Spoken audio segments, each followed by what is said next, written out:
কদম বাগানের মাঝখান দিয়ে যাচ্ছি বেগুন আনতে আজকে রাজদীপদের ক্ষেত থেকে। আর এই হচ্ছে রাজদীপদের ভুট্টা ক্ষেত, দেখেন প্রচুর ভুট্টা। রাজদীপ রায় ভুট্টা ক্ষেতের মালিক। এই হচ্ছে রাজদীপের ভাই। আয়, জঙ্গল দিয়ে আসতেছিস কেন? ভালো পরিষ্কার জায়গা দিয়ে আয়। আয় ভুট্টাগুলো ভাত হয়েছে রে রাজদীপ? হ্যাঁ ভাত হয়েছে। আমি কিছু করে ভুট্টা সিদ্ধ খাইলাম। 2-3টা ভুট্টা দিবি, বাড়িতে সিদ্ধ খাবো। আর এক এই যে দেখেন ভুট্টাগুলা, ভুট্টার সাইজ সেই হয়েছে, দেখেন ভুট্টার সাইজ। এটা বাতি হয়েছে কি? হ্যাঁ এটা বাচ্চা হয়েছে, এইগুলো পাখিতে খাই নিছে। এই যে পাখিতে, এগুলো টিয়া পাখিতে খাচ্ছে না? এই যে খাচ্ছে, এই যে খাওয়া ধরছে। এই দেখ, এই যে এখন মানে এগুলা টিয়া এই দেখেন ভুট্টার দানা, বুঝছেন? এই দেখেন ভালো বাতি গেছে।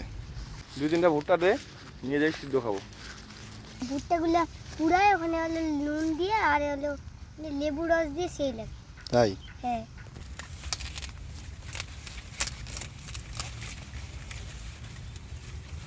টানমার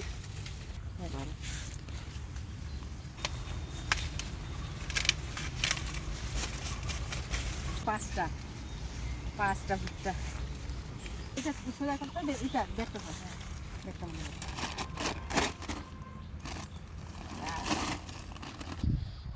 গোটা থেকে ফেলে গেল কুচি।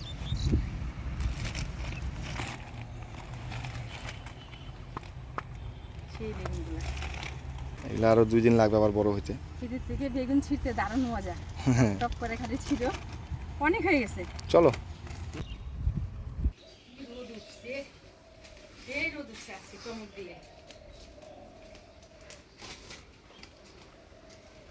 ভুট্টা আর বেগুন নিয়ে আসলাম ক্ষেত থেকে। বেগুনগুলো দেখেন একদম কচি। বেগুনগুলো চিকন চিকন লাগাইছে ওদের না? হ্যাঁ, এই ছোট সাইজের বেগুনটা দিয়ে চচ্চড়ি খাইতে কিন্তু ভালো লাগে। আর এই যে মোটা যে বেগুনগুলো আছে এগুলো দিয়ে তরকারি করব। আর এই যে দেখেন ভুট্টা, রাজদীপ ছিঁড়ে দিল 5টা ভুট্টা। গতকালকে আপনাদের দাদা হাটের থেকে রুই মাছ নিয়ে আসছে, তো কয়েক পিস মাছ রান্না করছি আর কয়েক পিস মাছ রেখে দিছি। তো আজকে আলু বেগুন দিয়ে রুই মাছটা রান্না করব আর সাথে করব করলা চচ্চড়ি সরষা দিয়ে। তো সম্পূর্ণ ভিডিওটা দেখতে থাকেন। মাছটা পরিষ্কার করে ধুয়ে নিছি, এবার হলুদ লবণ মাখাই নেব।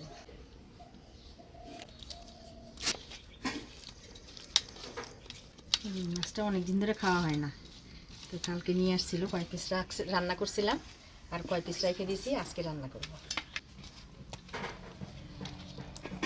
মাছটা হলুদ লবণ দিয়ে মাখাই নিলাম। মা এদিকে খাইতে বসছে, খাইয়ে সবজিটা কাটে দেবে, আমি এদিকে মশলাটা করে নিই। মশলার মধ্যে আমি আদা, জিরা, লঙ্কা আর পেঁয়াজ বেটে নিব। আদা, গোটা জিরা, শুকনো লঙ্কা,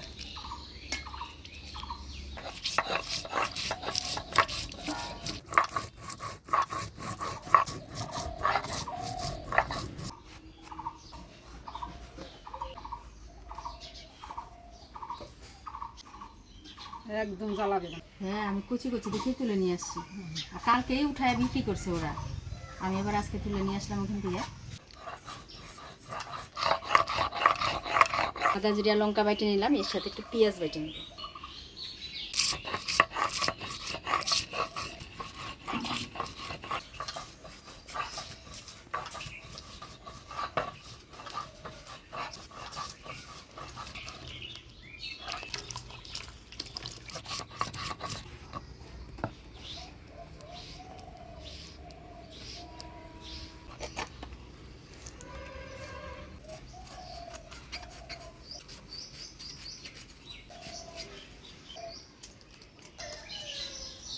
করলা বিচিগুলো ফালিয়ে দিলাম, এবারে এটা আলু কেটে দিব।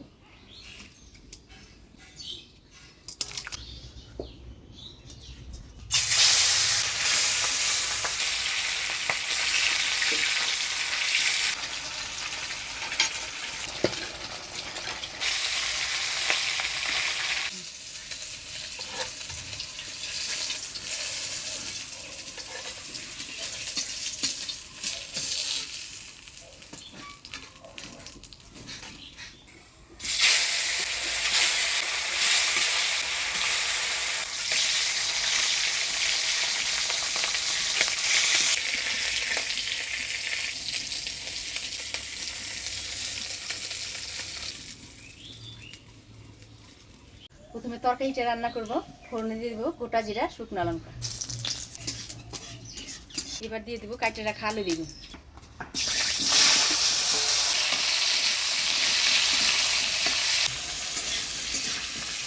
এবার দিয়ে দেবো হলুদ লবণ।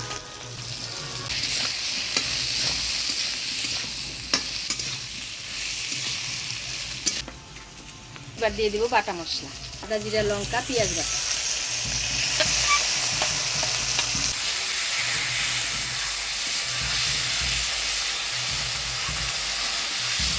জল দিয়ে দিব।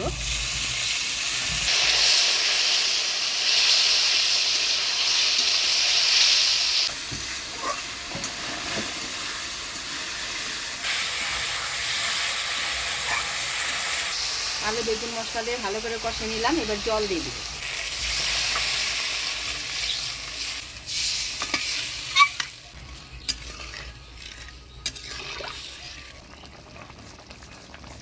আজকে কিন্তু অনেকদিন পর রুই মাছ খাবো, তাই না মা? অনেকদিন পর রুই মাছটা খাওয়া হচ্ছে আলু বেগুন দিয়ে। তরকারিতে বলক এসে গেছে। এবার ভাজে রাখা মাছগুলো দিয়ে দিব।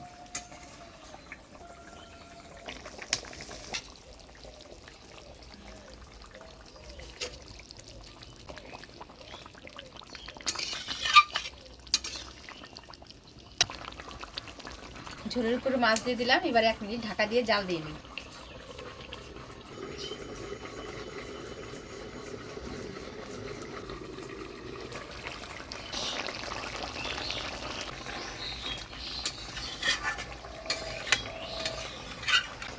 আলু বেগুন দিয়ে রুই মাছের ঝোল হয়ে গেছে। এবার নামিয়ে নিব।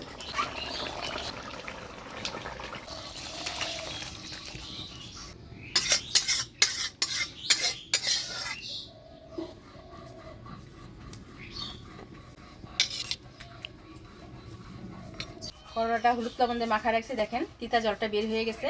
এবার এই করলাটা তেল দিয়ে ভেজে নিব।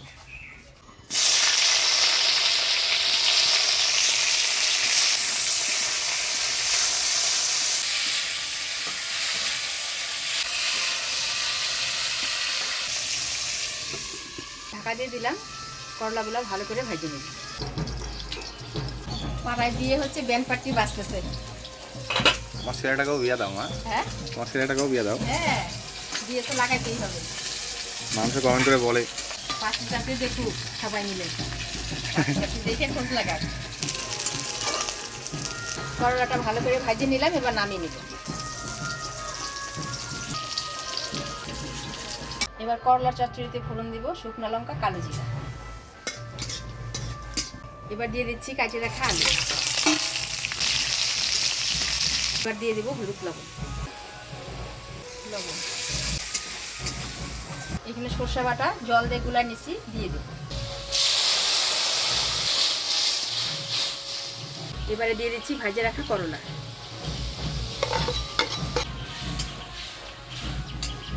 করলা দিয়ে দিলাম। এবারে 1 মিনিট ঢাকা দিয়ে জাল দিন। সরষে আর কাঁচা লঙ্কা একসাথে বাইটে দেওয়া হচ্ছে, সেজন্য কিন্তু কাঁচা লঙ্কা আমি দিলাম না।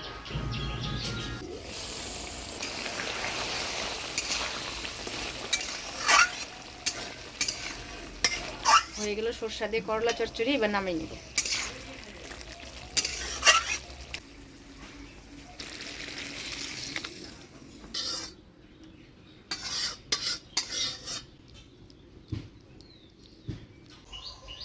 গরম ভাতের সাথে এরকম গরম গরম চচ্চড়ি দিয়ে খাই দাও।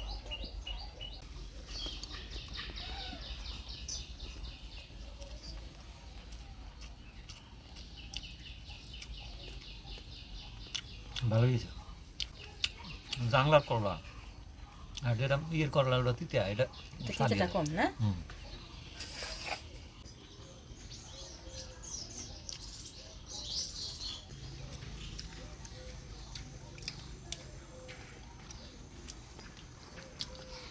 খুব ভালো হয়েছে। গরম ভাতের সাথে এরকম চচ্চড়ি খেতে ভালোই লাগে। খুব ভালো হয়েছে। খুব ভালো।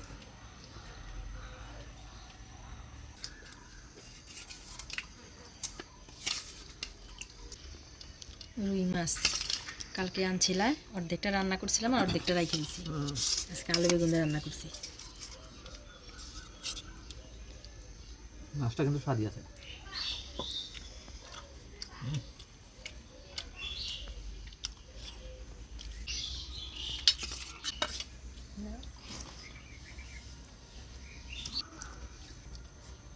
মাছের ঝোলটা খুব স্বাদ হয়েছে, সেন্ট বেড়েছে আজকে পেঁয়াজ বাটা দিয়ে রান্না করছি। ওই জন্যে